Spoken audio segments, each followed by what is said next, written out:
ఇట్లా ఉంటే గుజరాత్ పెత్తనమా తెలంగాణ పౌరుషమా? వరంగల్ కు ఔటర్ రింగ్ రోడ్ ఎయిర్పోర్ట్ రాకుండా మోదీ అడ్డుకున్నాడు. ఇదేంటని ప్రశ్నిస్తే నాపై అక్రమ కేసులు పెట్టాలని చూస్తున్నారు.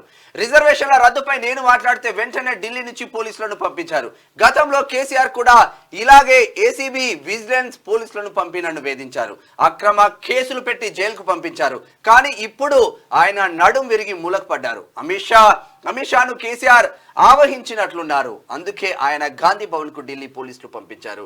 నన్ను అరెస్టు చేయాలని వాళ్లను ఆదేశించారు. బీజేపీ నాయకులకు ఒకటే చెబుతున్నా, గుజరాత్ పెత్తనమా తెలంగాణ పౌరుషమా తేల్చుకుందాం. ఈ ఎన్నికలు గుజరాత్ పెత్తనానికి తెలంగాణ పౌరుషానికి మధ్య జరుగుతున్నవి.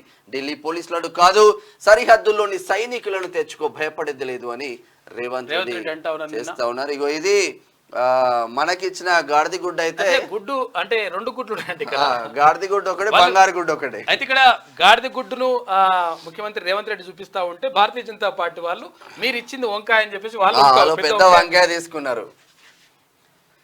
గుజరాత్ కు బంగారు గుడ్డు, మనకు గాడిద గుడ్డు. మోదీ 10 ఏళ్లలో తెలంగాణకి ఇచ్చిందేం లేదు. సీఎం రేవంత్ రెడ్డి అంటా ఉన్నాడు. బీజేపీ మళ్లీ గెలిస్తే రిజర్వేషన్ల రద్దు, ఎస్సీ ఎస్టీ బీసీలపై సర్జికల్ స్ట్రైక్. బీసీల కులగణనను మోదీ వ్యతిరేకిస్తున్నారు. బీజేపీ బీఆర్ఎస్ మధ్య చీకటి ఒప్పందం. ఎన్నికల తర్వాత బీజేపీతో కేసీఆర్ పొత్తు పెట్టుకుంటారు. ఇన్నాళ్ళు కేసీఆర్ తనను తిట్టిన తిట్లనే ఇప్పుడు మోదీ రిపీట్ చేశారని కామెంట్. జమ్మికుంట రేగొండలో జనజాతర సభ జరిగినాయి.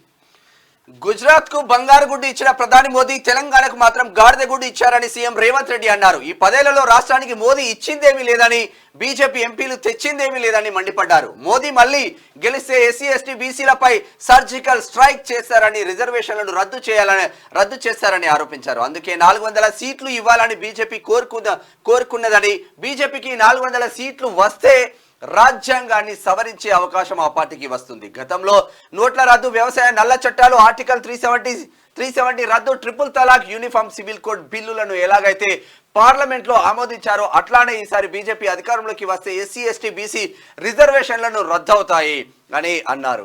ఎస్సీ ఎస్టీ బీసీలకు రిజర్వేషన్లు పెంచేందుకు తాము ప్రయత్నిస్తుంటే బీజేపీ వాళ్ళు మాత్రం రిజర్వేషన్లను రద్దు చేయడానికి కుట్ర చేస్తున్నారని మండిపడ్డారు. మంగళవారం కరీంనగర్ కాంగ్రెస్ అభ్యర్థి వెలిచాల రాజేంద్రరావుకు మద్దతుగా జమ్మికుంట డిగ్రీ కాలేజ్ గ్రౌండ్ లో, వరంగల్ కాంగ్రెస్ అభ్యర్థి కడియం కావ్యకు మద్దతుగా భూపాలపల్లి జిల్లా రేగొండలో నిర్వహించిన జనజాతర సభలో నిన్న రేవంత్ రెడ్డి ముఖ్యమంత్రి విస్తృతంగా పర్యటిస్తున్నాడు. తర్వాత ఇక్కడ ఏంటంటే గుజరాత్ కు బంగారు గుడ్డు అయితే తెలంగాణకు గాడిద గుడ్డు.